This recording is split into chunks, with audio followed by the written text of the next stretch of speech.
Listo, muy bien, pues bienvenidos. El día de hoy va a ser una sesión corta, voy a estar haciendo soporte técnico. Esta es la primera vez en los cursos que yo he dado en donde estoy habilitando un contenedor. Ya me lo habían sugerido, pero particularmente para esta tecnología de Spark es importante que tengamos el contenedor, es la manera más sencilla de hacerlo y sobre todo, debido a que no conozco por completo las máquinas de los alumnos, pues sí necesito echarles la mano con eso. Entonces, si tienen problemas al final de la sesión, yo calculo que nos vamos a tardar una hora 15 minutos en lo que vamos a ver, para ya entrar de lleno el día de mañana a tirar código. Y el siguiente rato, a partir de las 9, vamos a ver los temas que tienen que ver con los problemas que han tenido tanto con la máquina virtual como con el contenedor. ¿Ok? Entonces, bueno, vamos a comenzar. Eh, a ver, ¿dónde están? Aquí está. Comparto pantalla.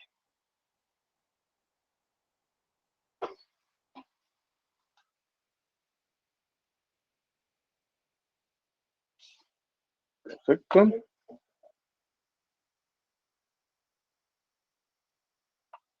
Los apuntes están aquí en pythonista.mx. Fíjense que no estoy seguro, déjenme averiguar, es algo que no he probado.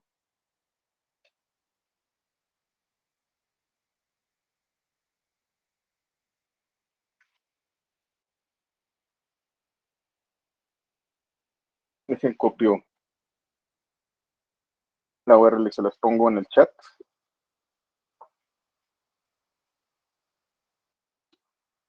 Ahí están los apuntes. Ustedes pueden clonar el código. ¿Cómo lo vamos a hacer? Bueno, si ustedes tienen Git en su máquina, pueden abrir el cliente que ustedes quieran y clonar el repositorio. ¿Cómo lo hacen? Aquí donde dice code, pueden hacerlo con HTTPS o con Secure Shell, o si tienen GitHub, también lo pueden utilizar. Yo voy a utilizar SSH. Abren una terminal, en el directorio de su preferencia, en este caso es mi directorio home, git home,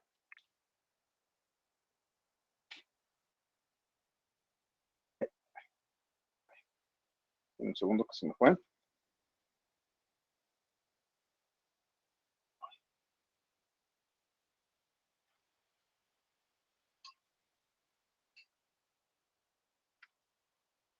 No me deja pegar en un segundo, lo pasa aquí.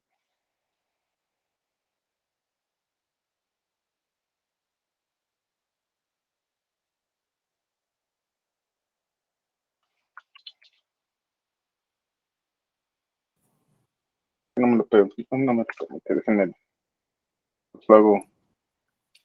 En la terminal parece que estaba activado la opción de solo lectura. A ver.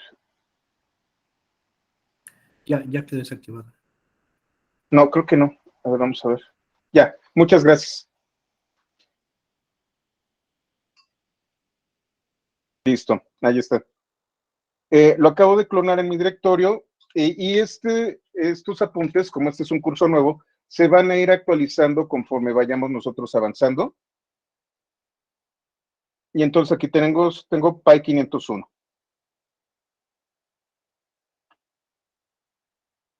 Yo les recomiendo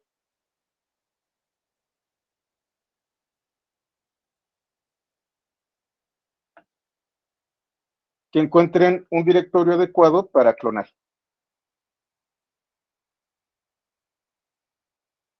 Ahora, como les comentaba, hay dos maneras de acceder al curso. Uno es con la máquina virtual.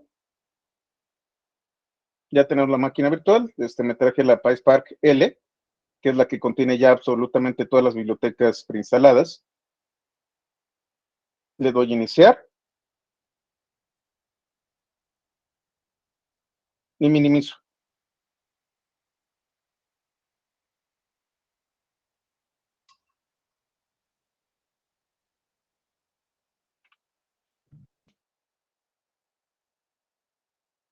Van a tener esto.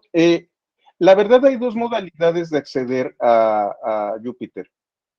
Una es utilizando Jupyter Lab, que los que ven ustedes, y otra es la interfaz tradicional de Jupyter, que está en tree, como árbol.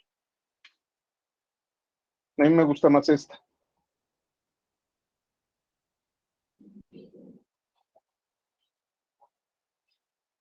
Desde la máquina virtual, ¿cómo me traigo yo los apuntes?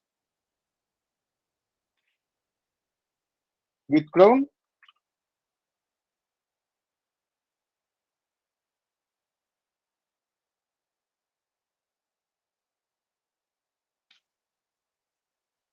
¿Qué fue lo que hice? Aquí en New está una terminal. Y vamos empezando. Este es el entorno de Jupyter. ¿Qué es lo que tenemos? Tenemos un servidor web que está transmitiendo. Originalmente, siempre que levantan ustedes una instancia de Jupyter, va a correr en localhost en el puerto cuádruple 8. Si el puerto está ocupado, se va al siguiente, y entonces es 889. Para que yo no tenga colisiones, la máquina virtual la configuré para un reenvío de puertos. Un reenvío de puertos significa que lo que la máquina virtual está transmitiendo localmente en cuádruple 8, en mi máquina anfitrión, lo voy a redireccionar a 8999.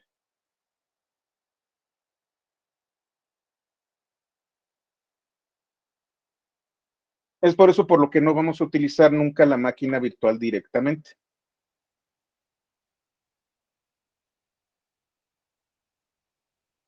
Ahorita vamos a verlo con Docker, efectivamente. Con Docker puede ser de dos maneras. Y vamos a ver los apuntes porque ahí están las instrucciones, por cierto.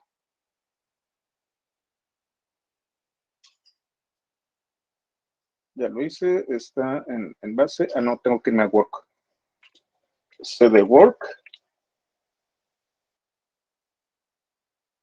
Ahora sí, aquí hago el git clone.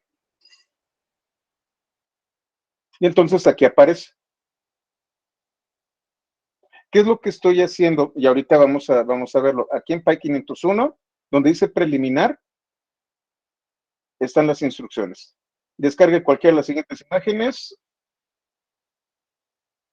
Desde Pythonista.io descargas, que son cualquiera de estas. Importe ahorita lo arreglo. Importe la imagen en VirtualBox, inicie la máquina virtual y desde el navegador de su equipo anfitrión acceda a http localhost 2.899 y la contraseña es Jupyter. La imagen Pythonista PySpark OVA descargará los componentes necesarios para usar PySpark, por lo que va a esperar aproximadamente de 5 a 10 minutos. Déjenme editarla para que... No, lo hago desde el otro. Bueno.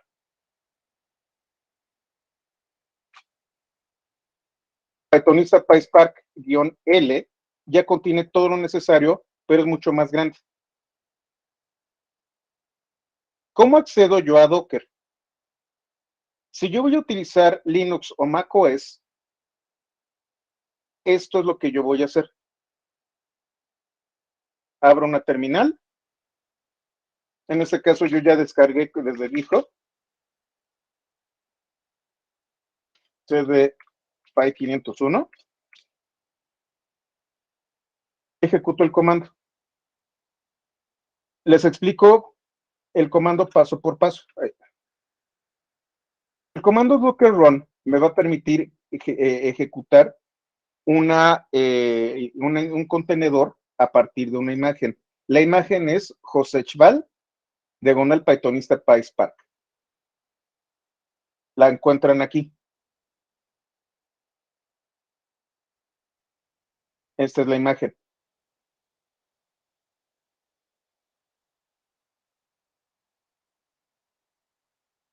Una vez que se detenga la máquina virtual, digamos que va a borrar el caché.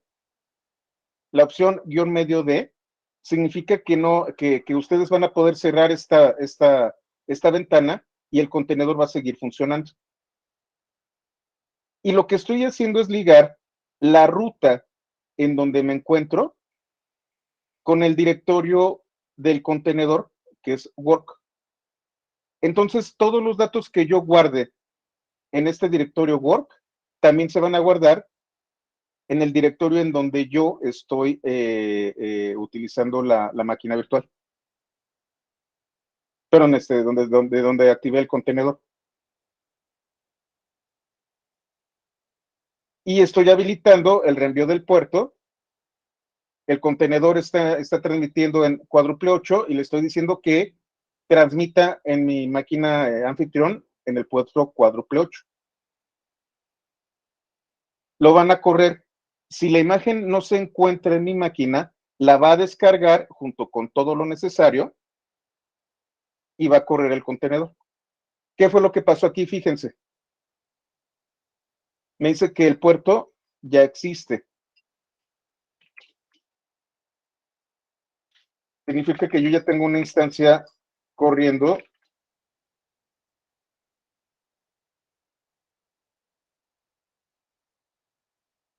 que es esta de aquí. No importa, si ya está corriendo significa que ahí está. Entonces, una vez que yo lo ejecuto, yo voy a tener transmitiendo el servidor en localhost cuádruple 8. Y el directorio en el que yo estaba trabajando, en el que yo ejecuté el contenedor, está ligado a mi sistema de archivos del anfitrión. Como ejecuté el contenedor desde mi home, tengo acceso a todos los directorios de mi home.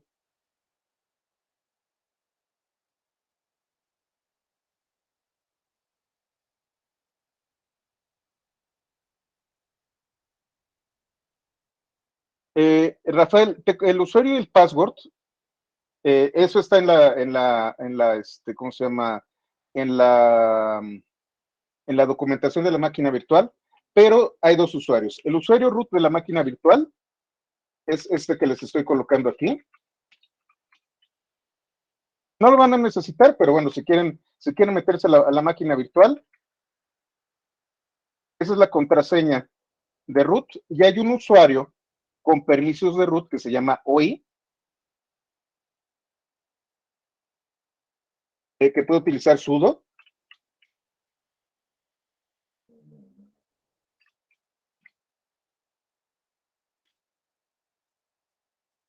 Y esa es la contraseña. En realidad no necesitan acceder a la máquina virtual. Todo va a ser a través del navegador y la contraseña para acceder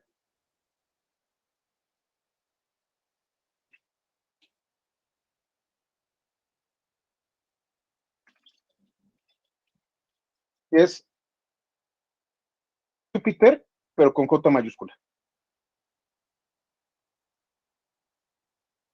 Y con eso acceden.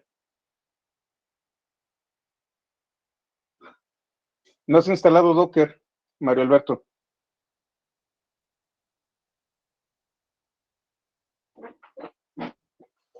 Tienes que instalarlo. Así es.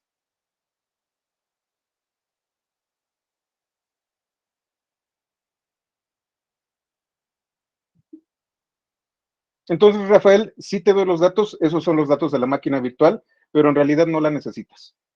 Todo va a ser directamente desde tu navegador de tu máquina.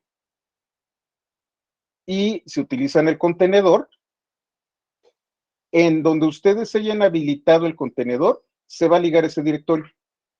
Entonces, todo lo que se guarde en el directorio work del contenedor va a estar ligado al directorio home que yo tengo aquí, que fue donde yo habilité el contenedor.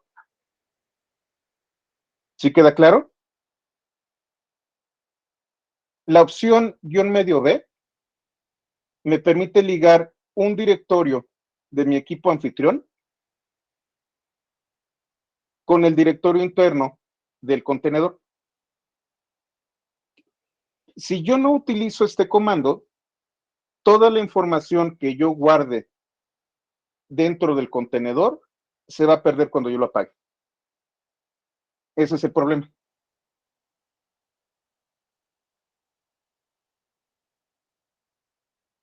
¿Hasta aquí todo claro? No, no, Mario. Si tú ya tienes la máquina virtual, lo puedes utilizar. Si tú ya tienes VirtualBox funcionando correctamente, puedes utilizar la máquina virtual. Si tienes algún problema con la máquina virtual y puedes instalar Docker correctamente, entonces utiliza Docker.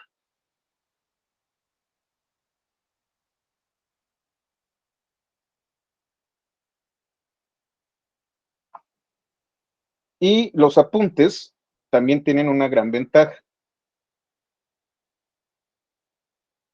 Aun si ustedes tienen problemas en este momento,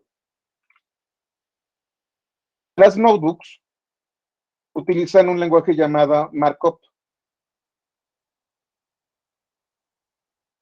Los apuntes son visibles directamente desde el navegador en GitHub.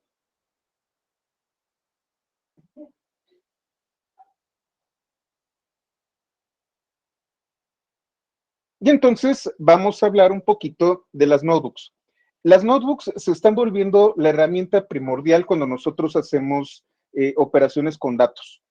Esta Jupyter es parte de un proyecto que se llama IPython.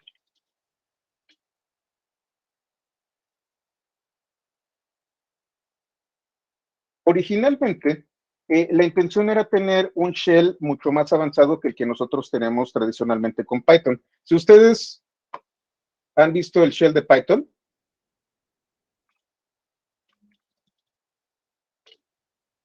es esta cosa.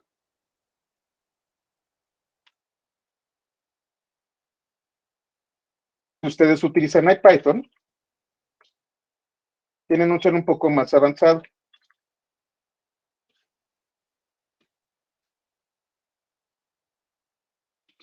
Tiene autocompletado, colorea, etcétera, etcétera, etcétera. Se pueden mover hacia arriba y hacia abajo, tiene historial. Está mucho más bonito que el shell. Pero no se quedaron solo con esto. También generaron una interfaz que puede funcionar con Qt para generar un entorno de escritorio y generaron un servidor web, un servicio web que nos permite tener lo que se conoce como notebook, esto de aquí.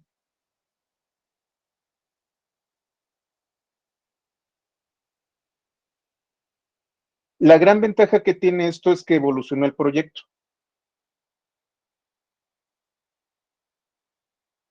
Ok, estoy viendo ahí, estoy checando los comentarios. Ok, bueno, las notebooks se volvieron un espacio muy importante. Una de las grandes, ahora sí que de los orgullos de este software, y de hecho han ganado muchos premios por este software, déjenme hacer algunas cosas. Me confundo rápidamente. El proyecto IPython y el proyecto Jupyter fue creado originalmente. Por cierto, ya viene JupyterCon.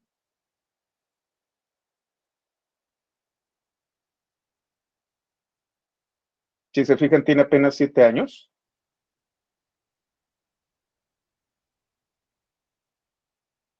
Fue creado por este señor, Fernando López, es colombiano, es un físico colombiano.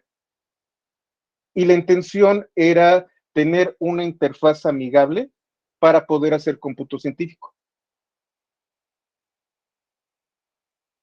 Les paso el dato, orgullosamente latinoamericano, para que vean que sí se puede.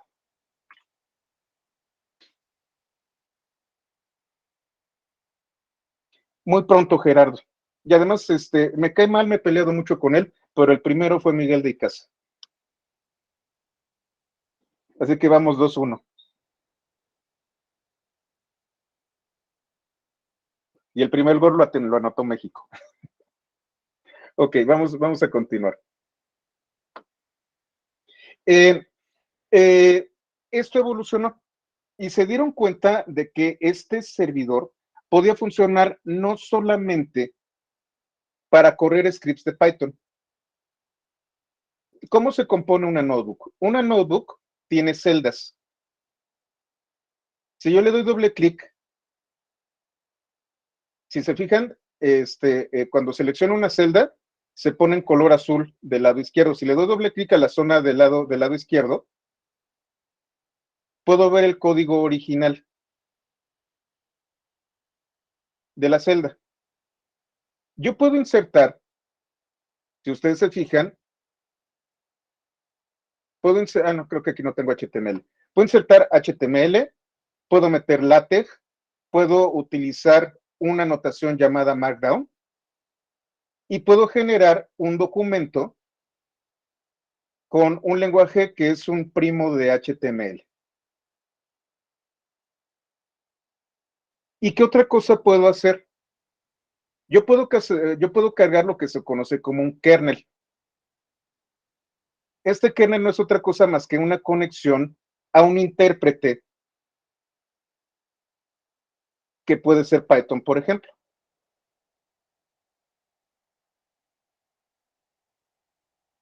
En este caso, yo tengo otra máquina, es más, se las voy a enseñar. Híjole, ya son demasiadas máquinas. Bueno.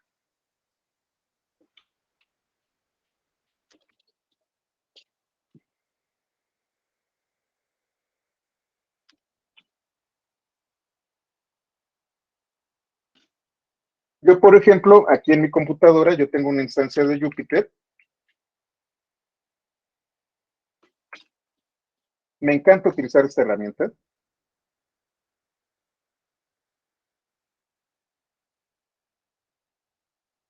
Esta está corriendo directamente sin un contenedor, ese es un software que yo instalé.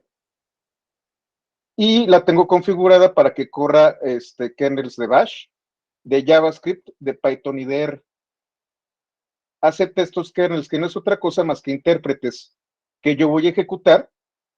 Ingreso el código en una celda especial, el código se envía al intérprete y el resultado lo regresa a la notebook. Ay, Freddy de Platzi. Ok. Sin comentarios, Abel. Bueno, vamos a continuar. Híjole. No hagan que empiece. También me peleé con Freddy. Soy medio peleonero en las redes sociales, disculpen ustedes. Bueno, entonces, además de estas celdas, están las celdas realmente importantes. Con yo puedo insertar celdas, aquí donde dice insert cell, arriba o abajo. O con el signo de más, yo puedo insertar una celda abajo de la celda que está seleccionada. Por defecto, este tipo de celda es de código, aquí dice code. Las celdas de Markdown, aquí dice Markdown. Selecciono una celda y puedo cambiarla a Markdown o a code.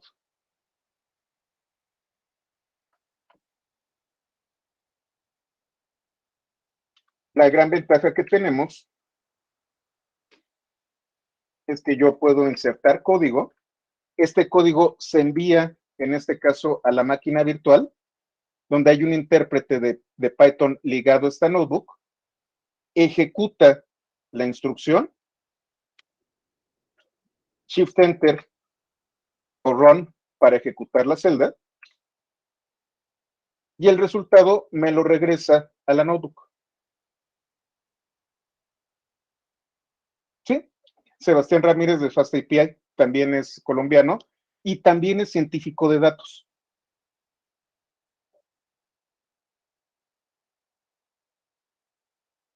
Y bueno, Leo, que es chileno, también ya casi es una eminencia.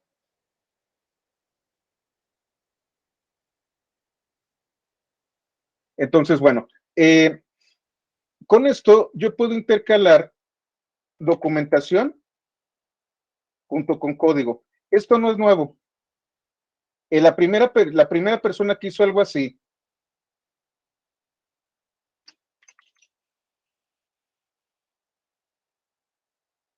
se me olvidó el nombre de Knuth, Donald Knuth, que creó un libro fundamental para el cómputo.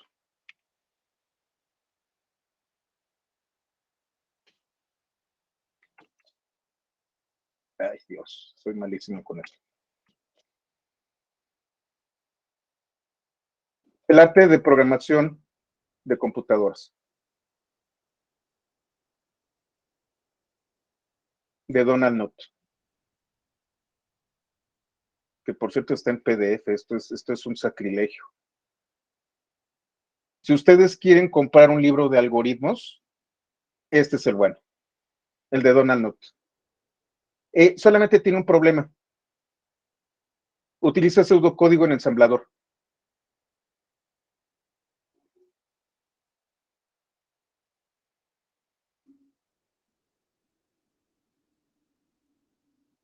Y está carito. Son 6 tomos, si mal no recuerdo.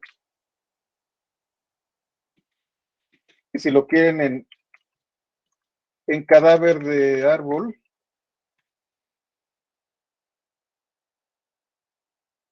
cuesta casi 6,000 pesos la colección de. Son cuatro, son 4 libracos. 5. Mejor en PDF. Sí, efectivamente, Rodrigo. Donald Knuth, además de que creó esta serie de libros sobre el arte de la programación, es el creador de LaTeX. Dijo, bueno, si voy a escribir un libro, voy a generar un lenguaje para hacer la tipografía del libro. Ya ven, están pesadas estas personas, no solamente hicieron el libro, sino que además hicieron el editor de tipografía. Entonces, bueno, esta es una técnica que utiliza LaTeX. Los que han utilizado LaTeX saben que ustedes pueden meter fórmulas matemáticas. Entonces, ustedes pueden intercalar texto enriquecido con código. La gran ventaja que tenemos, si voy a abrir otra instancia de Jupyter, la que está en mi máquina.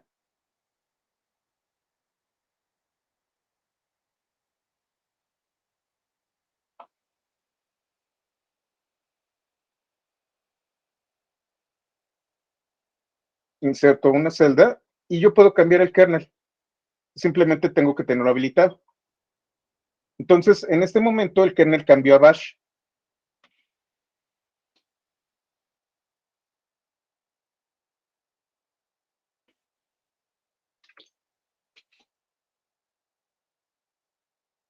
Entonces yo puedo mandar instrucciones de Bash.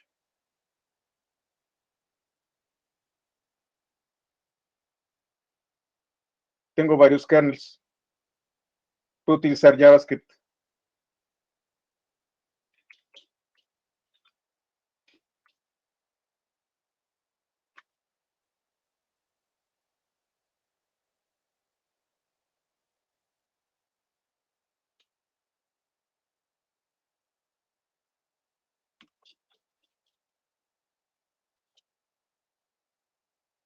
Y obviamente si cambio el kernel, pues entonces la sintaxis ya no la va a reconocer. Entonces Jupyter se convirtió en una gran herramienta. No solamente me permite poder ejecutar, sino que además disculpen, me permite ejecutar justamente, si nada más me falta Julia, por eso se llama Jupyter, bueno, Jupyter, porque es JU de Julia, PY de Python, bueno, PYT de Python y ER de R. Por eso se llama Jupyter. Una de las grandes ventajas que tiene es que inclusive nosotros podemos tener un kernel de PySpark.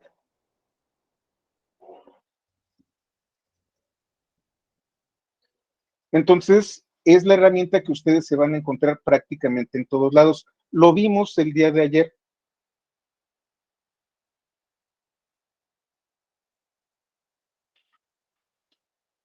Cuando habilitamos Databricks.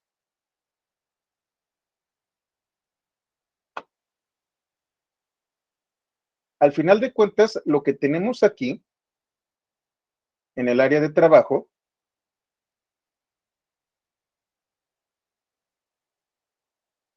es una notebook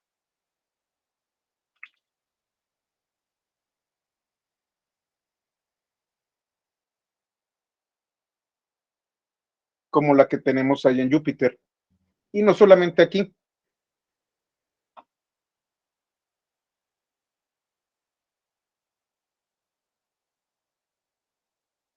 Bueno, ahorita la dejo aquí. La voy a cerrar. Sino si ustedes utilizan Colab,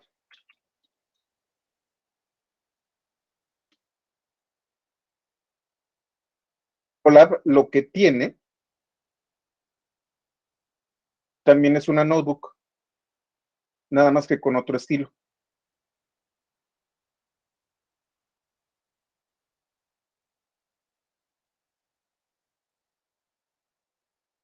Fíjense, voy a copiar este código.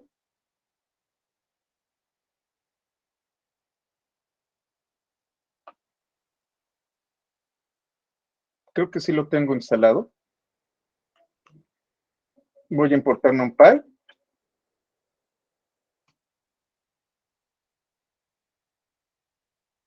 Y entonces el código que yo copié de Colab, tan solo copio y pego y también lo puedo colocar aquí. Las notebooks son así de poderosas. Se están volviendo el medio principal para ingeniería de datos, ciencia de datos y analítica de datos. DeepNote, ahorita la reviso, Leonardo. También, por ejemplo, el concepto de notebook se ha vuelto tan popular que, por ejemplo, en R tenemos un proyecto que se llama Shiny.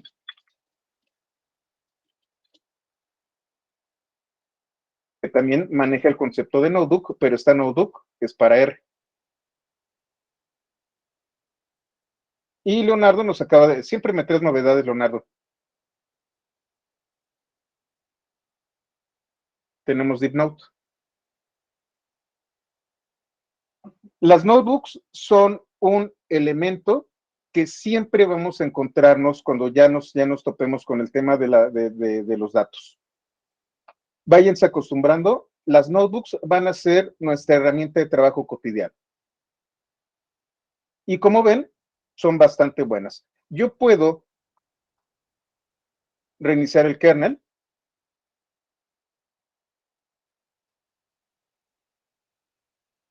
Si de repente se queda ciclada la notebook, yo puedo interrumpirlo.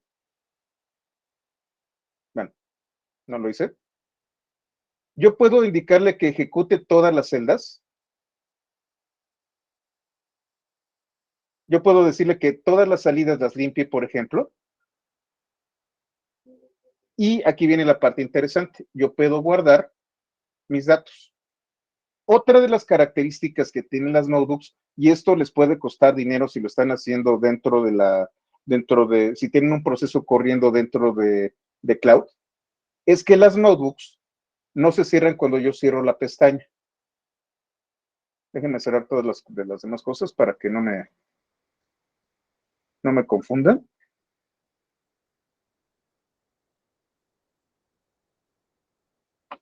Si ustedes se fijan, aquí en la interfaz tradicional, aparece el nombre de la notebook. Las notebooks tienen esta extensión IPYNB y está en verde. Significa que está corriendo. Ustedes pueden cerrar la pestaña, pueden cerrar el navegador y siempre que esté ejecutándose el servicio de Jupyter, van a poder regresar. Localhost 488 y está en verde. ¿Qué significa que está corriendo? Dentro de la interfaz tradicional de Jupyter, tienen aquí esta pestaña que dice Running y van a ver las notebooks y las terminales que están corriendo. Jupyter, además, me permite crear archivos de texto, crear folders y abrir terminales que se conectan directamente con el sistema que está ejecutando. En este caso, estoy utilizándolo desde mi máquina. Déjenme lo cierro, también cierro esto. ¿Cómo le hago yo para detener una notebook? La selecciono y automáticamente aparece el botón de shutdown. Con esto la detengo y todas las operaciones que se estén ejecutando aquí se van a detener. O me voy a running y shutdown. Y ya la cerré.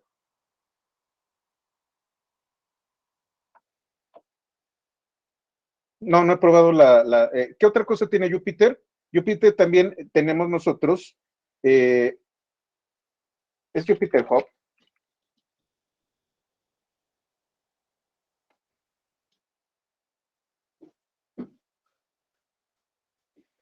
donde yo puedo generar para grupos de usuarios,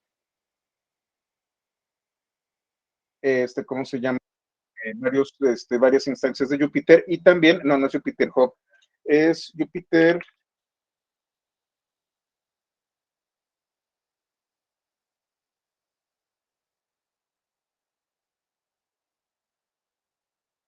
Creo que es un clúster, ahorita me acuerdo. Y ustedes pueden generar un clúster de Jupyter también. No necesitan Spark.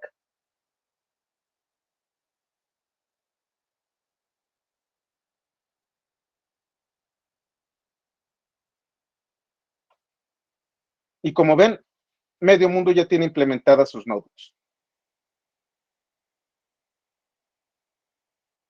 Este es el primer paso. Si ustedes se acostumbran a usar notebooks, sí, les voy a colocar la liga. El lenguaje se llama Markdown. Esta es una guía de Markdown.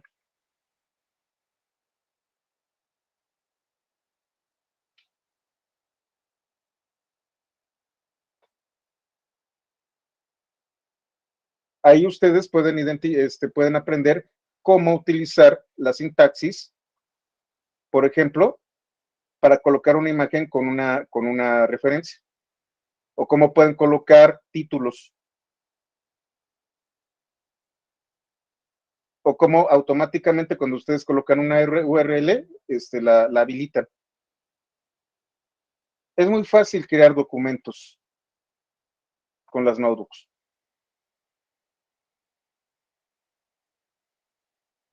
Son bastante fáciles de utilizar.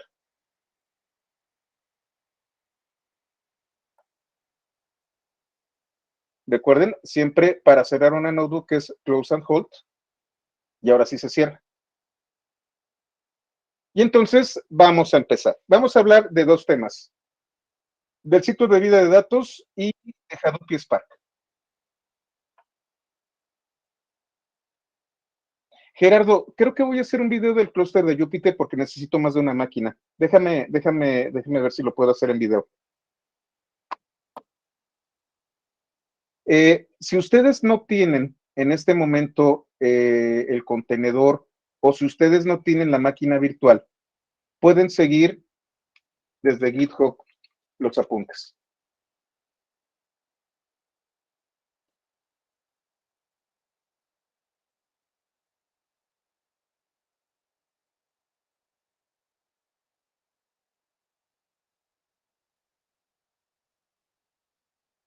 Eric, estoy probando un plugin para Meet.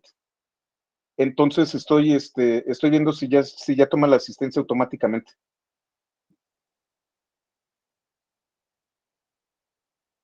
El usuario de la máquina virtual hay dos. Uno que se llama OI, y les estoy colocando nuevamente la contraseña. Ese usuario tiene permisos de sudo. De hecho, es sudo sin contraseña. Ah, esa es otra advertencia, ¿eh? Esta máquina virtual es de propósitos totalmente didácticos. Yo la cociné, yo la configuré a partir de un Debian tradicional, pero tiene permisos bastante relajados. El usuario OI puede ejecutar, puede escalar privilegios de sudo sin necesidad de ingresar contraseña. Eso es un problema altísimo y gravísimo de seguridad. No utilicen esta máquina virtual en producción, por favor. Es únicamente para funcionar como un asistente didáctico. Y el root es el que les acabo de colocar con esa contraseña. Maestro, preguntan que si tienen Jupyter local e instalan Spark, ¿pueden seguirle? Sí, lo que va a ocurrir es que, bueno, si estás utilizando la máquina virtual, no tienes ningún problema. Absolutamente todas las operaciones van a correr en la máquina virtual. Si tienes contenedor, tampoco va a haber problema. El único problema es que haya una colisión en el puerto cuádruple 8. Sería lo único. Lo que sí es que con esa instrucción de Docker vas a estar escribiendo dentro de tu sistema de archivos y todo lo que tú guardes en el sistema de archivos va a persistir. Normalmente un contenedor, si no está ligado a un volumen, todo lo que ustedes guarden en el contenedor, cuando se elimine, también se elimina. Pero sí, como ustedes vieron, yo tengo Docker en la máquina virtual, tengo Docker en un contenedor y además tengo mi propio Jupyter aquí. Perdón, y bueno, estos contenedores ya tienen todo lo necesario para PySpark. Sí, te los has aventado con Windows, que voy a hacerlo con Windows. De hecho, las únicas ocasiones en las que uso Windows es cuando doy capacitaciones. Normalmente todo el tiempo estoy sobre Linux. Bueno, vamos a hablar sobre el ciclo de vida de los datos. Es lo primero que tenemos que entender.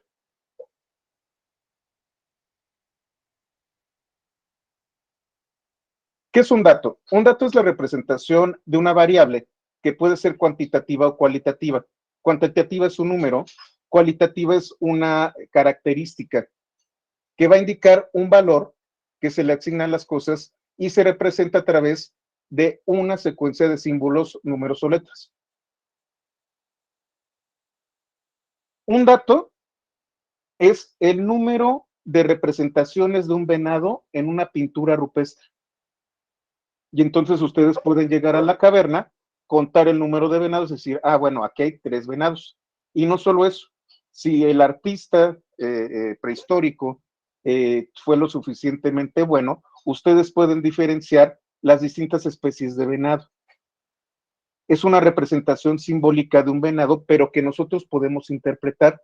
Otra de las características del dato es que estas representaciones simbólicas pueden ser interpretadas por una persona o por un sistema.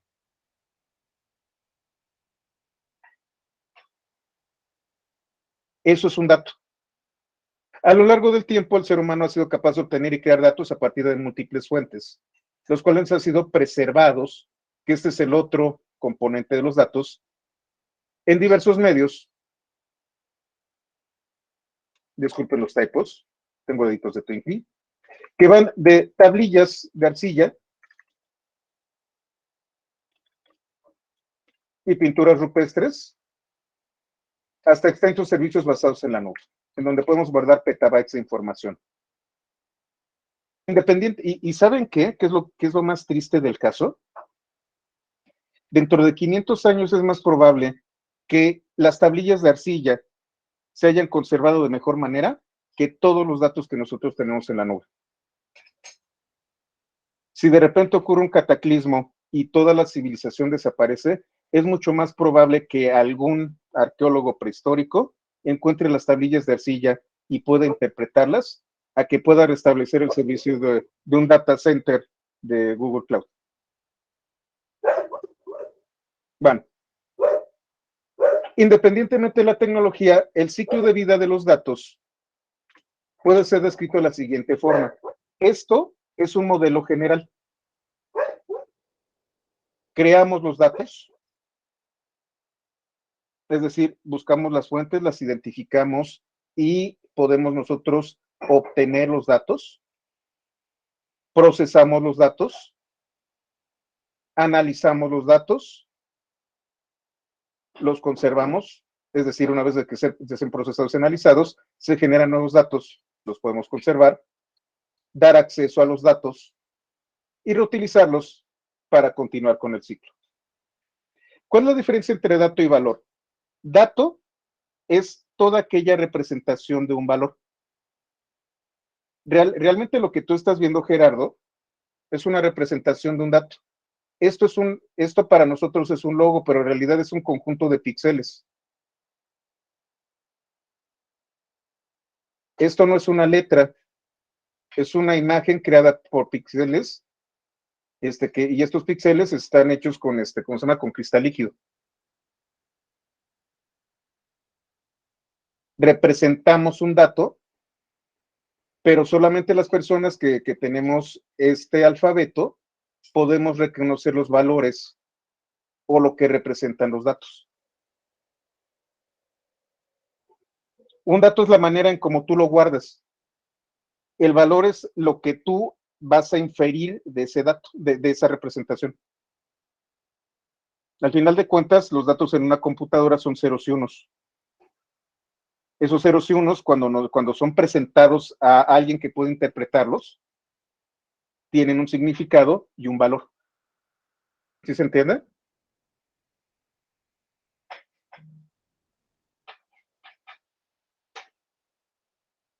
Sí, tenemos ingeniería de datos, ahorita vamos a ver eso.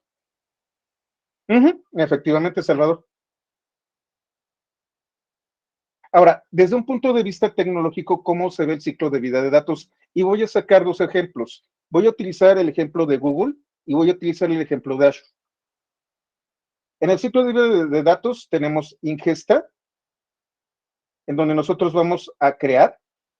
Crear suena demasiado pretencioso, por eso se llama ingesta. Cuando hablamos de tecnología, lo que nosotros vamos a hacer es identificar una fuente de datos, instrumentarla y extraer los datos. Durante este proceso, nosotros podemos, una de dos, transferir los datos tal cual o transformar los datos en el proceso. Almacenamiento, procesamiento y análisis, exploración y visualización y modelos predictivos a partir de datos. Y entonces nosotros vamos a ligar a cada uno de estos pasos una tecnología. Y entonces tenemos ingesta y toda una serie de productos. No voy a darles todos los productos. Aquí están. Sin embargo, como pueden ustedes ver, dentro de la ingesta tenemos aplicaciones como CloudFunction, CloudRun o PopSub, que me permite tener stream de datos. En almacenamiento tenemos todos estos productos. Y si ustedes se fijan, BigQuery está tanto en almacenamiento como en procesamiento y análisis. BigQuery es un sistema de data warehouse, pero no vamos a hablar de BigQuery aquí. En el caso, y aquí lo voy a hacer más grande, en el caso de Azure, tenemos algo un poco más complicado. De todas formas, tenemos ingesta. Aquí del lado izquierdo ustedes pueden ver las fuentes de datos, en donde tenemos streaming y tenemos datos estructurados y no estructurados. Cuando nosotros tenemos streaming, la ingesta se hace a través de herramientas que manejan este tipo de información. Streaming es cuando los datos son continuos, no tienen un fin, no tienen un tamaño preciso, simple y sencillamente están fluyendo. Cuando yo hablo de datos no estructurados, semiestructurados o bases de datos relacionales, aun cuando sean gigantescas, nosotros podemos delimitarlos. Y entonces tenemos lo que se conoce como pipelines. Al final de cuentas, una vez que nosotros hacemos la ingesta, que puede incluir una transformación, tenemos que guardar los datos. Podemos utilizar los data lakes, de los que vamos a hablar más adelante, o podemos utilizar un clúster de Hadoop, que es esto de Data Explorer Pools, o un clúster de Spark, o un clúster de bases de datos SQL, de las tradicionales. Aquí no solamente podemos almacenar, sino también procesar los datos. y podemos enriquecer los datos, que no es otra cosa más que utilizar técnicas de inteligencia artificial y machine learning para generar modelos o hacer análisis con Power BI, generar aplicaciones con Cosmos DB. Azure Cognitive Search es un buscador cognitivo bastante interesante, o compartir los datos simplemente con Azure Data Share. Esto es la arquitectura que normalmente maneja Azure. En el caso de Google, el componente primordial y clave, la estrella. ¿Cómo se generan esos modelos, Mario? Vas a utilizar técnicas, y creo que está más abajo, que se conoce formalmente como aprendizaje estadístico. El aprendizaje estadístico es toda una rama de las matemáticas que, como su nombre lo indica, utiliza técnicas especiales en donde ustedes van a poder generar un modelo predictivo. A partir del aprendizaje estadístico se genera machine learning. El aprendizaje estadístico son las matemáticas que generan los algoritmos de machine learning. Y tú tienes varios modelos matemáticos que traduces en algoritmos para distintos tipos de creación de modelos predictivos. Eso no lo vamos a ver aquí. Sin embargo, yo calculo que para diciembre o enero voy a estar dando un curso de Machine Learning. Y entonces les voy a hablar de todos los algoritmos, de cómo se generan los modelos, de los algoritmos supervisados y no supervisados, de las regresiones, los distintos tipos de regresiones. Vamos a hablar de hiperparámetros. Total, hay muchísima información que podemos hacer. Sí, con Python, Gerardo. Es un mundo de información y tenemos tiempo suficiente para hacerlo. Y aquí es en donde justamente hablaban del mapa mental. ¿Qué especialidades tenemos? Estas, tómenlas con una pizca de sal. Hay muchas discusiones y algunas son totalmente bizantinas con respecto a estas especialidades. Así que, el de automatización de pruebas. Ya hice uno, Jocelyn. Déjame ver si lo podemos retomar porque me faltaron algunas cosas. Ese sería sobre Python también. Es el Py 401, me parece. Bueno, ahorita me acuerdo de él. Bueno, tenemos varias especialidades. Tenemos a los administradores de bases de datos, bueno, los especialistas en bases de datos, en donde van a administrar, optimizar, operar y realizar consultas en gestores de bases de datos, tal como nosotros los conocemos. Aquí nosotros vamos a hacer operaciones transaccionales. Ahorita platicamos de eso. Tenemos a los ingenieros de datos, que para serles franco, es la especialidad que se está volviendo más demandada, más todavía que los científicos de datos, y mejor pagada, inclusive que los científicos de datos.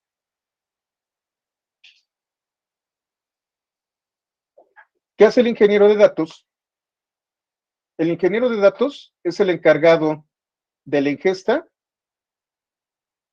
y del almacenamiento para que el analista de datos y el ingeniero de datos puedan procesar y analizar. El 80% de las actividades que tienen que ver con datos son de limpieza, filtrado y ordenamiento de los datos. Ustedes no pueden realizar un buen análisis si la calidad de sus datos es mala.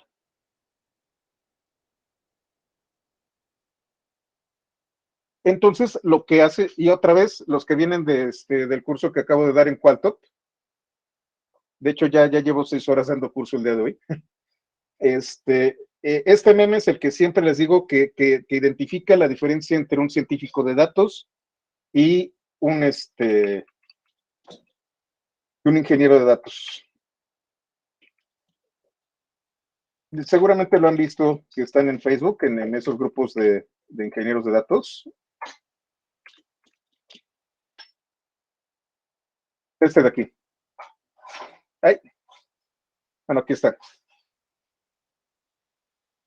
Para que un científico de datos o un analista de datos realmente pueda de manera fácil, y no estoy diciéndolo, no fácil, de manera óptima, realizar análisis, necesita que la información cruda pueda ser procesada. El ingeniero de datos es el encargado de esta información que está sucia, que está desordenada, que está duplicada, que está incompleta, se pueda transformar en algo que el científico de datos o el analista de datos pueda procesar.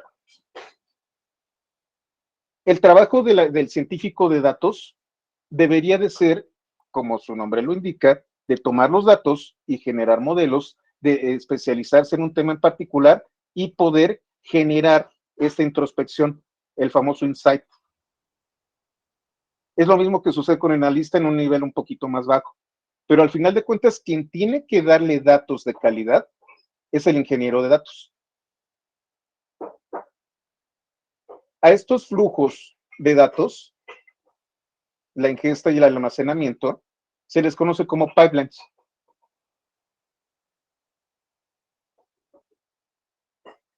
Híjole. Sí, un intermedio, un junior, un ingeniero de datos junior debe de estar ganando 50, 40, 50 más o menos. Uno intermedio puede llegar a los 70, 80. Un senior que ya sepa las herramientas de cloud de una nube en particular, puede llegar a los 100, 110. Los únicos que superan a los ingenieros de datos en este momento, una de dos, son los científicos de datos altamente especializados o los ingenieros DevOps. He contratado ingenieros DevOps de 150,000 pesos. Para que vayan más o menos checando hacia dónde va su carrera. Y si hablan inglés, ahí sí, el cielo es el límite. Tenemos la analítica de datos. Esta es la tradicional. Esta es Power BI. Esta es Looker. Esta es Excel. En donde ustedes van a tomar los datos y van a extraerlo de sus fuentes que ya están normalizadas, limpias, corregidas. Van a procesar los datos y van a diseñar y procesar informes de datos. El informe puede incluir análisis estadístico descriptivo o puede incluir visualizaciones.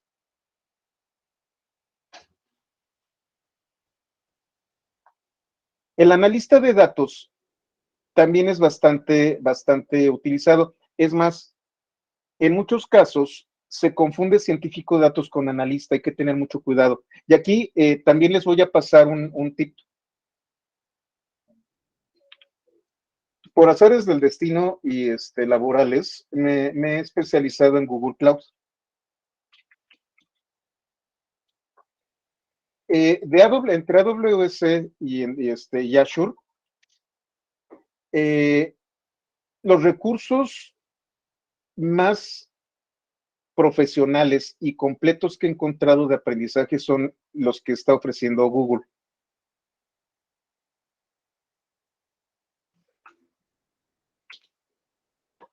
Aquí tienen ustedes, el único problema es que están en inglés. Tienen las rutas de aprendizaje para un ingeniero de cloud, para un arquitecto de cloud, para alguien que sepa utilizar Kubernetes en distintos entornos, un ingeniero de red, y fíjense, un ingeniero de datos, un data engineer, un ingeniero de machine learning, un ingeniero de data analyst, y por aquí debe haber uno de base de datos. Aquí está, database engineer.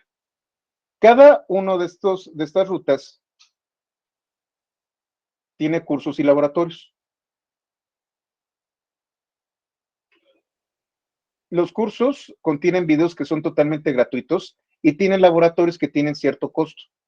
Ustedes pueden comprar una suscripción que creo que cuesta, creo que $20 o una cosa así, y pueden tener acceso a todos los laboratorios. Me atrevería a decir que si ustedes quieren especializarse en certificaciones de Google Cloud, no se vayan a Coursera ni se vayan a ningún lado. Vénganse aquí, a Cloud Skill Boost, que es de Google, y aquí van a tener absolutamente todo lo necesario, pero está en inglés.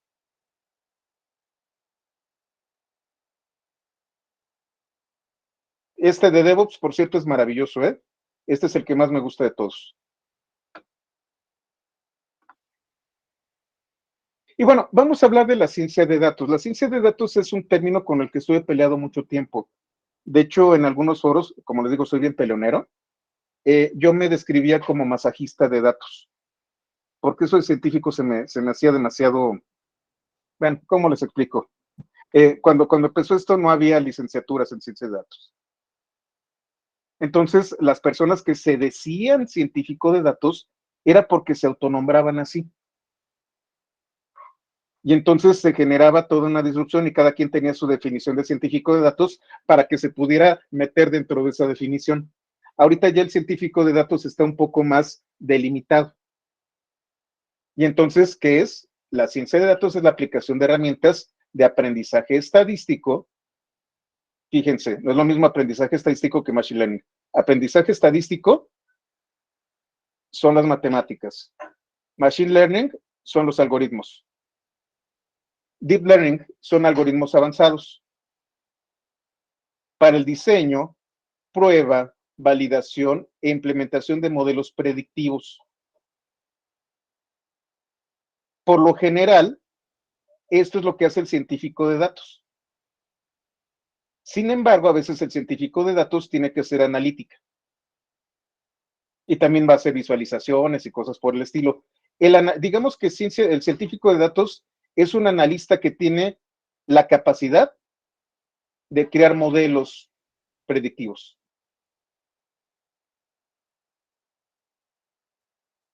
AWS tiene lo mismo, lo lanzaron hace muy poco, pero creo que todavía no está tan maduro como este. Es más, AWS creo que también se llama Skill algo.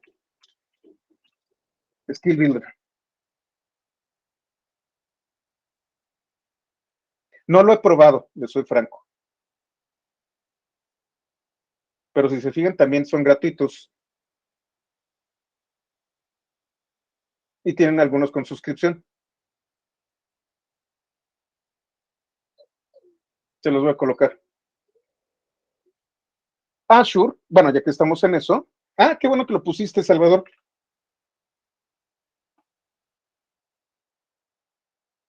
De hecho, ese es también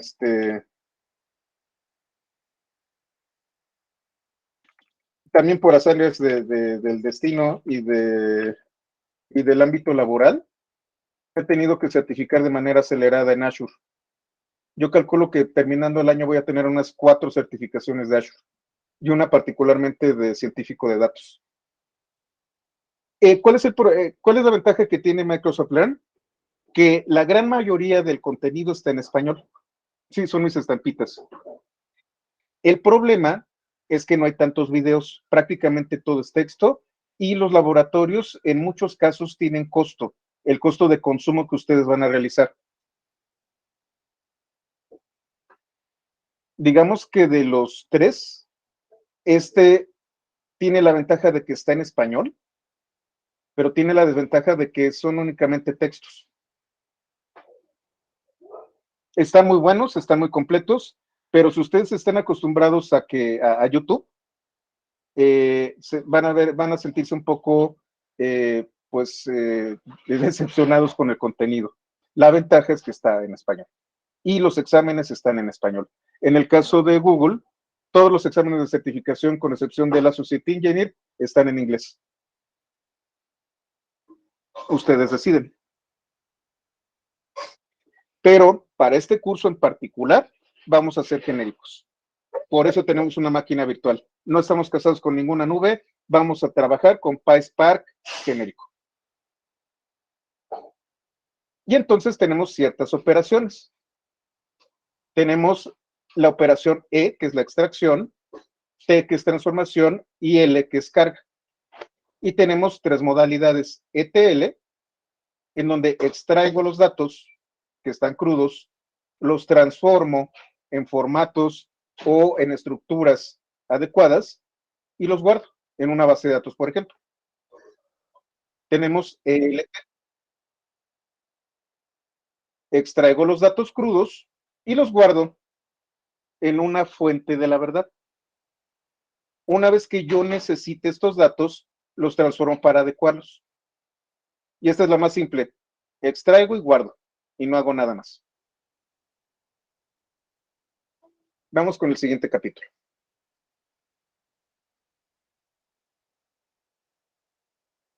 Gerardo, vamos a trabajar con, sobre todo con joins, vamos a hacer filtros.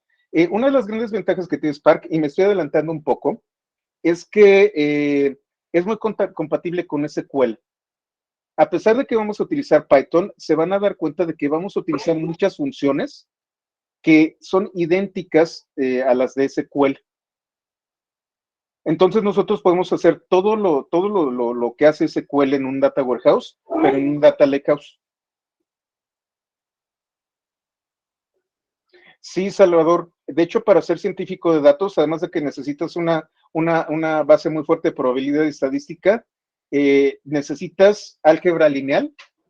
Y si ya te vas a temas de redes neuronales, necesitas mucho de matemáticas discretas y grafos.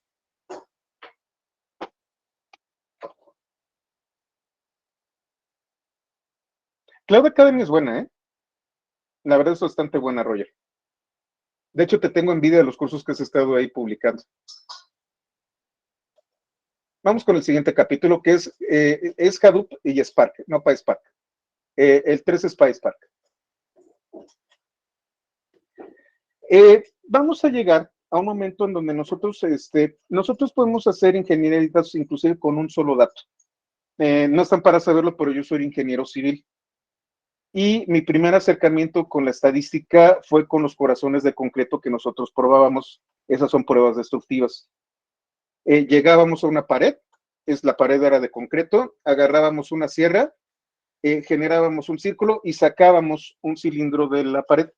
Después lo llevábamos a una máquina y comprimíamos ese cilindro hasta el fallo, es decir, hasta que se rompía.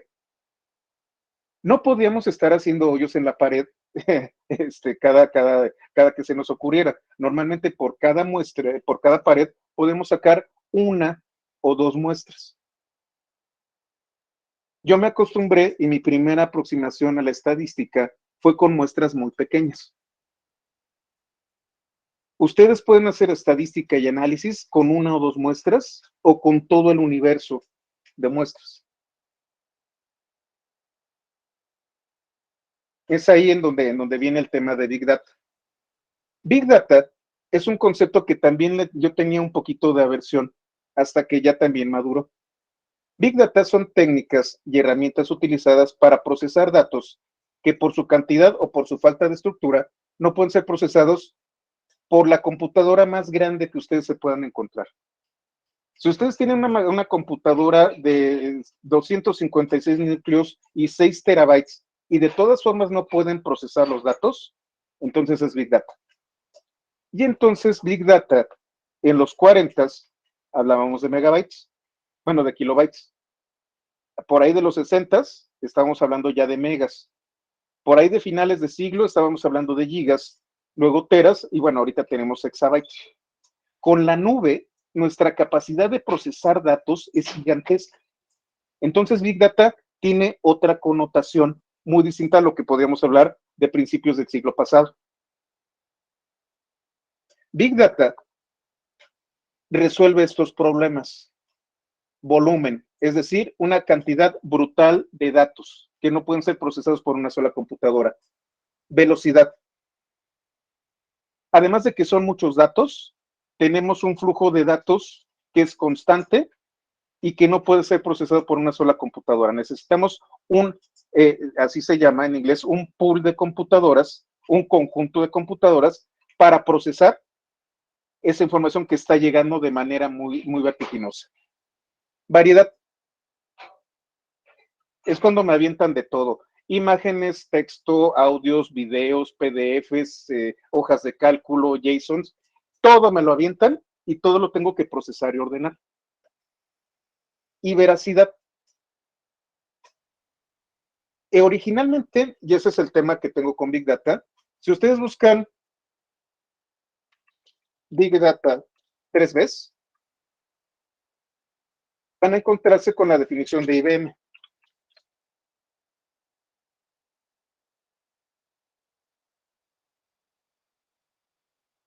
En donde solamente tenían variedad, velocidad de volumen. Luego vino la cuarta B, que es veracidad. Es decir, los datos que yo tengo siempre van a ser válidos, siempre van a ser los mismos. Y se acuerdan ustedes que hablé hace un rato de una cosa llamada única fuente de la verdad. Es decir, tengo un conjunto impresionante, gigantesco de datos que va a ser mi fuente de datos para toda la organización. Es mi acervo de conocimiento madre, por decirlo de alguna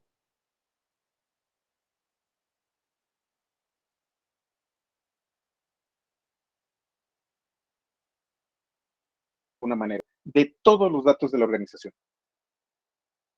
Efectivamente, Rafael, yo lo definí como 4 veces. IBM lo definió con 3 veces. Pero ya saben que nos encanta añadir cosas. Es más, creo que ya está ahí 6 veces.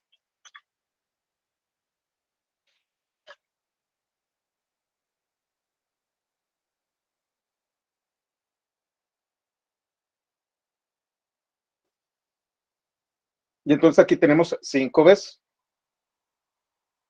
Yo me quedé con 4. Volumen, valor, variedad, velocidad y veracidad. De aquí dicen que es la más importante, valor. Esto es uno de los temas que siempre me ayudan a venderle al cliente el tema de los datos. En este momento muy pocas organizaciones son dueñas de sus datos. Los tienen, los almacenan, pero no saben qué hacer con ellos.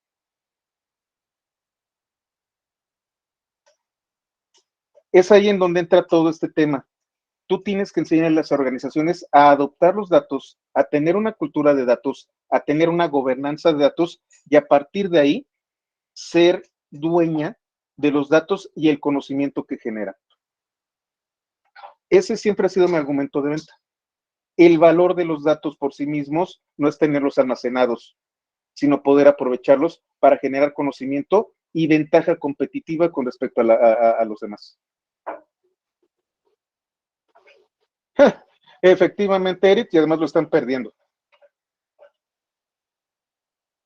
Y cuando hablamos de Big Data, hablamos de Hadoop. Hadoop es un proyecto de la Fundación Apache enfocado primordialmente a generar clústeres gigantescos, es decir, ustedes tienen un data center y ese data center se va a comportar como una computadora gigantesca. Van a ser la suma menos un pequeño overhead de administración de todos los recursos de cómputo de ese centro de datos y van a enfocar ese centro de datos a resolver problemas de Big Data. Eso es Hadoop. Hadoop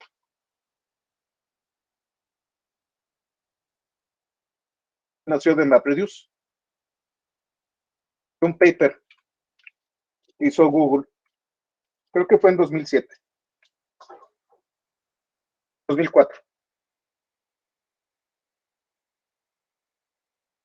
Este es el paper seminal de toda la tecnología de Big Data que estamos utilizando en este momento.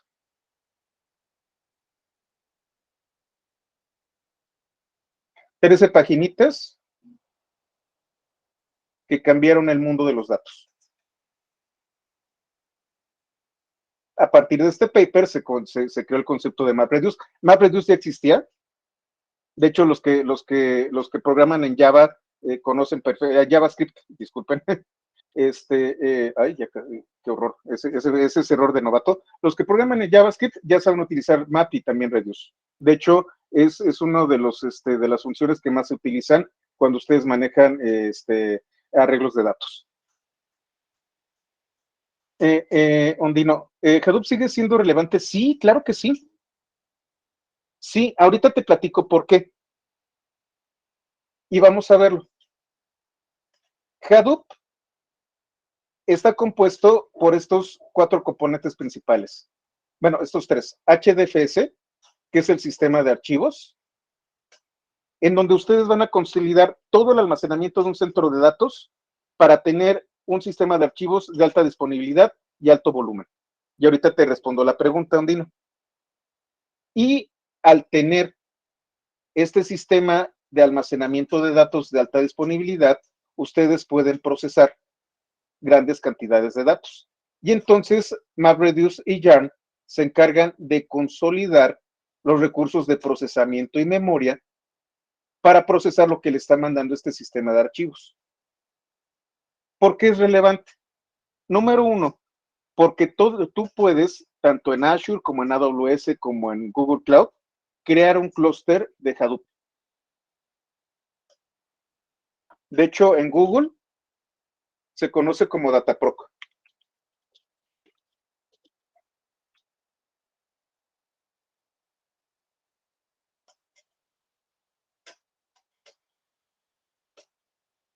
Y entonces ustedes pueden generar clústeres de Hadoop. Todavía es relevante. Se los voy a colocar.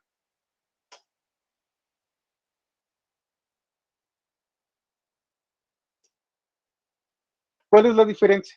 La diferencia es que la nube ya me permite diferenciar almacenamiento de cómputo. Es más, yo puedo contratar cómputo y contratar almacenamiento aparte. Una de las grandes ventajas que tenemos con estas herramientas es que yo puedo tener guardada información en S3 de AWS y utilizar Databricks en Azure. Entonces me conecto al S3 de AWS como almacenamiento y Databricks va a procesar la información en la infraestructura de cómputo que tienen en Azure. Sí, efectivamente se utilizaba un sistema de nodos distribuidos, Rafael. De hecho, en Azure también tienen sus clusters.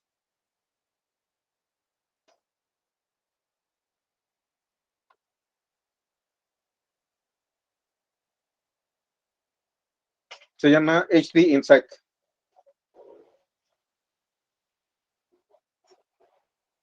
Es tecnología que funciona y una de las grandes ventajas que tiene es que es de código abierto.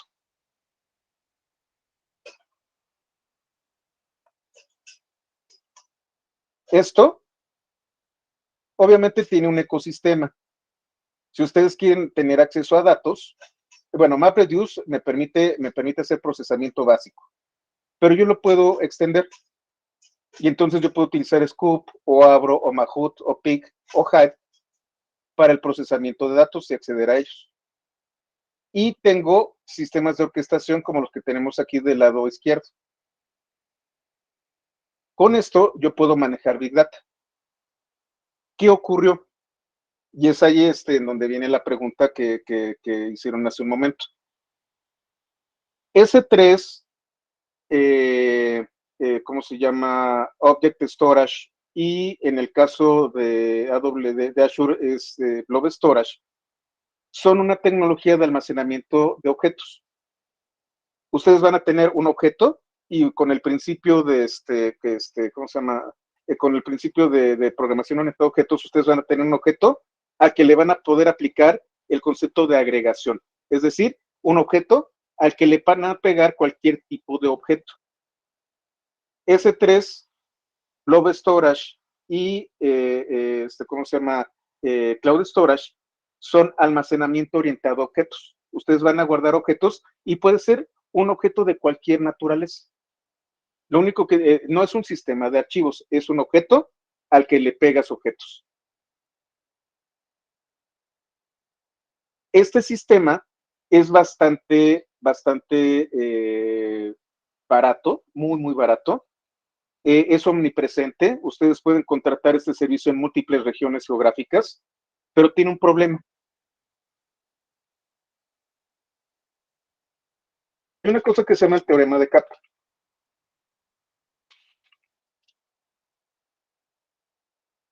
Donde ustedes tienen que decidir si un sistema de almacenamiento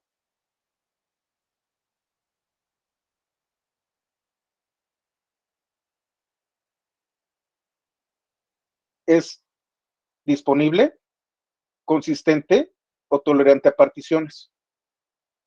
Disponible significa que ustedes siempre van a acceder a la información. Consistente significa que en cualquier momento y en cualquier lugar el dato es el mismo. Y la tolerancia a particiones significa que ustedes pueden tener pedazos de información que puede ser reconstruida de manera óptima. Hay muy poca, hay cierta latencia dependiendo de la región. Obviamente, si tú tienes tu infraestructura en el data center de Australia, sí vas a tener cierta latencia. Si lo tienes en el de no sé, en el de US West, vas a tener menor latencia, pero siempre vas a tener disponibilidad. Y una de las características que tienen todos estos sistemas de almacenamiento es que tú puedes tener almacenamiento multiregión. Entonces tú lo defines, te cuesta un poquito más, pero puedes conectarte de una región geográfica y te vas a conectar siempre a un nodo que esté cercano. Eso es disponibilidad. ¿Cuál es el problema? El problema es que al tener esta estructura multiregión, puede fallar la consistencia de que durante milisegundos el dato de US West no es el mismo que está en Australia. Ese es el problema que tienen estos sistemas. Durante algún tiempo tienen inconsistencia en los datos. La tolerancia a particiones, digamos que disponibilidad y tolerancia a particiones son las fortalezas que tienen estos sistemas.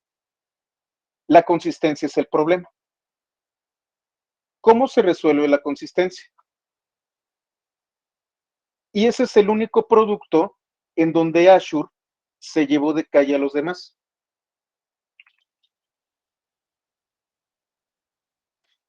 Azure, ya de manera nativa, tiene un producto que se llama Data Lake Generación 2.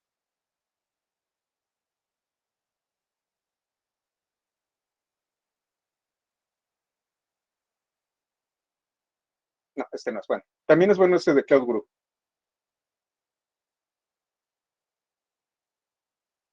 Lo que hizo fue utilizar la arquitectura de almacenamiento de objetos, pero le añadió un componente que se llama Delta. Te lo voy a colocar.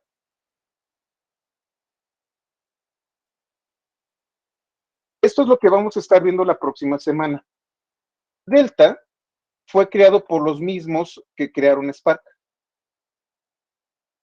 Con esto ustedes van a generar un historial del almacenamiento de objetos.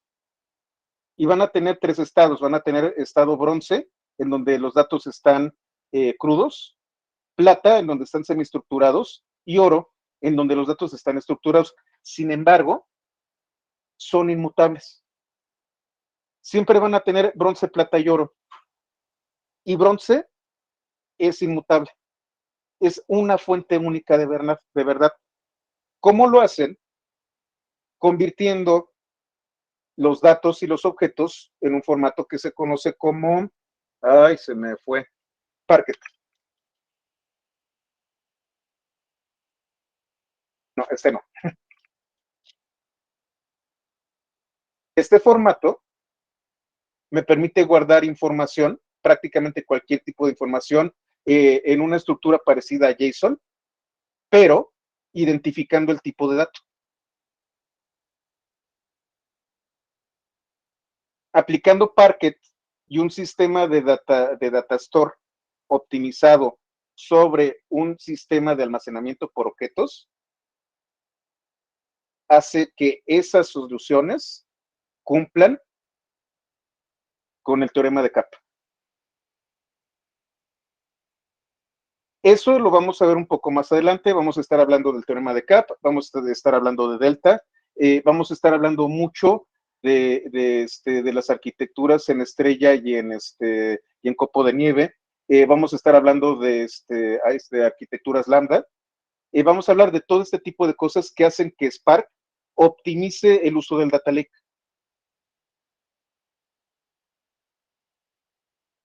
Mucha información, ¿no? Espero que no estén muy confundidos. Y a partir de eso, nosotros podemos generar lo que se conoce como Data Lakehouse. Extraemos nuestros datos crudos, los guardamos crudos en el Data Lake y la energía para ordenar, filtrar, limpiar y normalizar los datos viene después. ¿Cómo lo hacemos? Con Spark y Delta Lake. Esto es lo que está haciendo que un producto llamado Databricks esté dominando el mercado. De hecho, hay 3 competencias fuertes. Está Databricks, Snowflake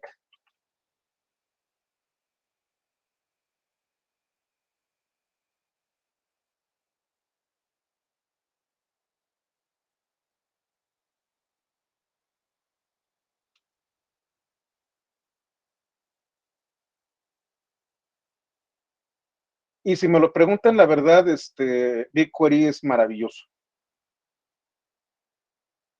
Tanto Snowflake como Databricks se basan en Data Lakehouse. BigQuery es un Data Warehouse. Santiago, históricamente primero fue Data Warehouse. El Data Warehouse es de los 80s, 90s. El Data Lake es de este siglo. En el Data Warehouse tú haces operaciones de ETL. Extraes, transformas y guardas en una tabla gigantesca. Data Lakehouses, extraes, guardas y cuando tú lo necesitas, transformas.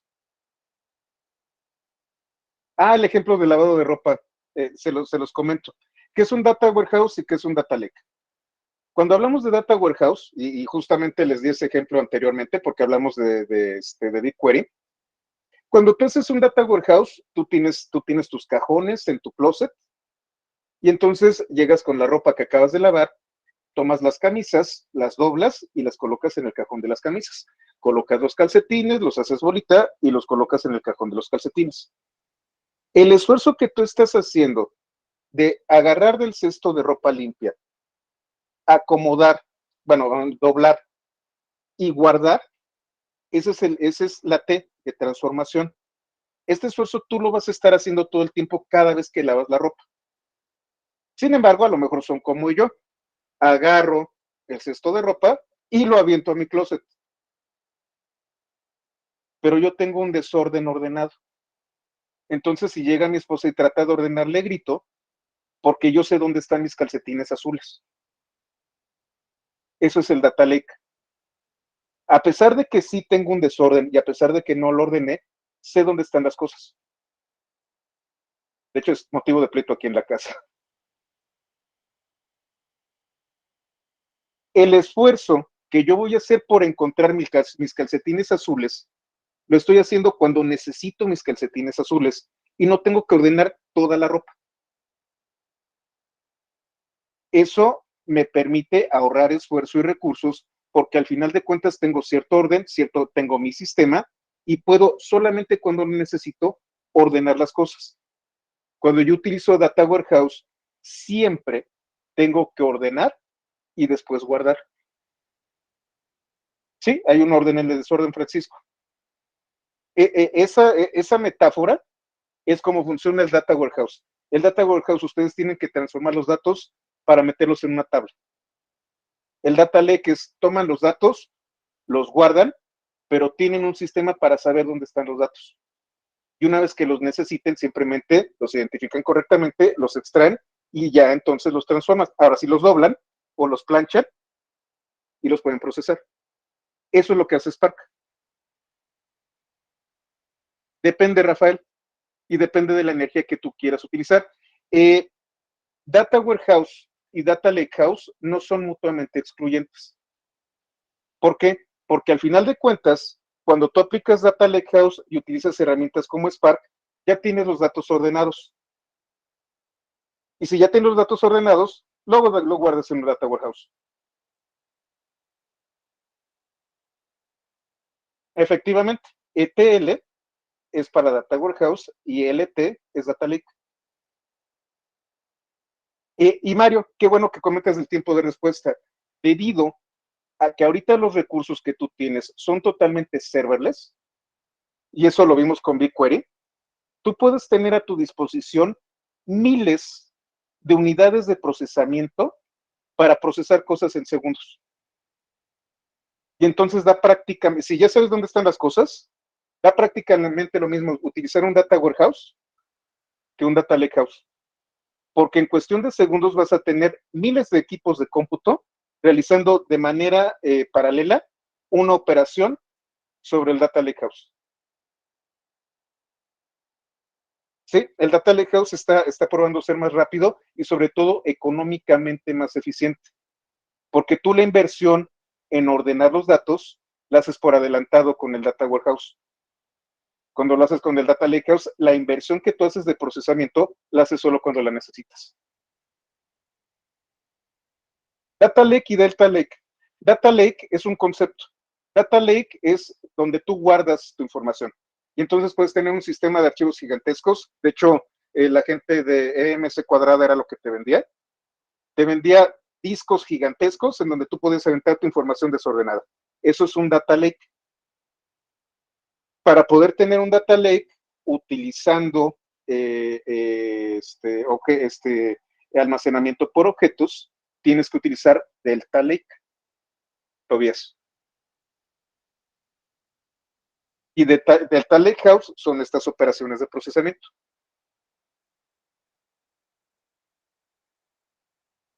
Efectivamente, Rafael, al final de cuentas, la ventaja que te da Cloud, y sobre todo serverless, es que tienes acceso a la infraestructura de cómputo de Google o de AWS o de Azure. Y puedes tener en segundos miles de unidades de cómputo trabajando para ti. Y lo más importante es que no te sale tan caro. Es ahí la revolución de los datos. ¿Qué fue lo que dejó de ser relevante? Dejó de ser relevante tener un data center tuyo que administras tú, que son fierros tuyos, para Big Data.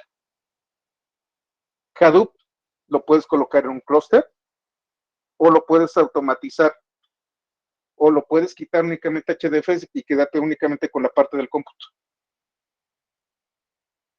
Esa es la gran ventaja que tenemos. Y entonces vamos a terminar aquí. Vamos a hablar mañana de Spark. Ya nos vamos a ensuciar las manos, entramos al Shell, ya que todos estemos listos. Entonces, termino de grabar, pero nos quedamos para las personas que tengan problemas técnicos con respecto a la máquina virtual. Entonces, terminamos en este momento y nos vamos a tomar unos 20 minutos para poder ver si podemos arreglar algunas cosas. ¿Ok? Bueno, pues termino de grabar. Muchas gracias. Y solamente aquellas personas que tengan problemas, por favor, quédense. Muchas gracias. Buenas noches. Buenas noches. Muchas gracias. Que tengan buena noche. Gracias. Gracias. Buenas noches. Gracias, hasta luego.